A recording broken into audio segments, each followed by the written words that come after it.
যে একটা নারীর যেরকম অধিকার আল্লাহ তাআলা যেরকম কোরআনের বিধানের ভিতরে রেখেছেন, আমরা চাই নারীর অধিকারকে সুরক্ষিত করার জন্য সঠিক ন্যায্য যে নারীর ইজ্জত আবরু এবং তার অধিকার, ন্যায্য অধিকার, তার বেঁচে থাকার অধিকার, তার অর্থনৈতিক, সামাজিক, শিক্ষা, স্বাস্থ্য যেই বিষয়গুলো আছে, আমি দৃঢ়তার সাথে আমার প্রতি আস্থা রাখতে পারেন।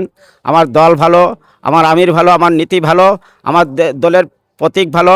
এজন্য আমি নারী মা বোনদেরকে আমাদের দলের প্রতি বা আমাদের আস্থা রাখতে এই জন্য বলতেছি যে আমরা কখনো নারীর অধিকারকে কখনো আমরা কি করব না, ছোট করে দেখব না, এবং তাদের যে অধিকার আছে সেই অধিকারকে আরও যুগোপযোগী করার জন্য, আরও আধুনিকায়ন করার জন্য ইসলামের দৃষ্টিতে যেভাবে আছে ওইভাবে সর্বোচ্চ জায়গা থেকে তাদেরকে অধিকার দেওয়ার জন্য এবং তাদের ন্যায্য অধিকার তাদেরকে পৌঁছে দেওয়ার, শিক্ষা, খাদ্য, শিক্ষা, বাসস্থান এবং সুস্বাস্থ্যের জন্য তাদের এবং ইজ্জত আবরু সুরক্ষার জন্য আমরা সর্বোচ্চভাবে চেষ্টা করব এবং বাস্তবায়ন করে একটি ইতিহাস সৃষ্টি করব।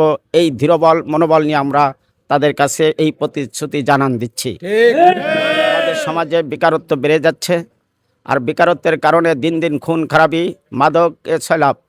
আমাদের স্পষ্ট ঘোষণা, যতক্ষণ পর্যন্ত খুন খারাপি, মাদক এবং বেকারত্ব দূর না হবে, এটা বেকারত্ব দূরের কিছু বিষয় আছে। এই আমাদের কথা হলো কি, আমাদের দেশের যেই কর্মসংস্থানের যেই ইগুলো আছে, অভাব আছে, গ্যাপ আছে, এই গ্যাপগুলো আমরা পূরণ করতে চাই। আমরা উৎপাদন বাড়াতে চাই। উৎপাদন যখন বাড়বে, কর্মসংস্থানের কর্মক্ষমতা বাড়বে।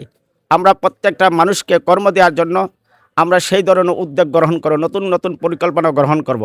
দেশের উন্নয়নের চাকা যখন ঘুরবে, তখন শ্রমিকদের চাহিদা তত বাড়তে থাকবে, আর মানুষের এই বেকারত্ব দূর হবে।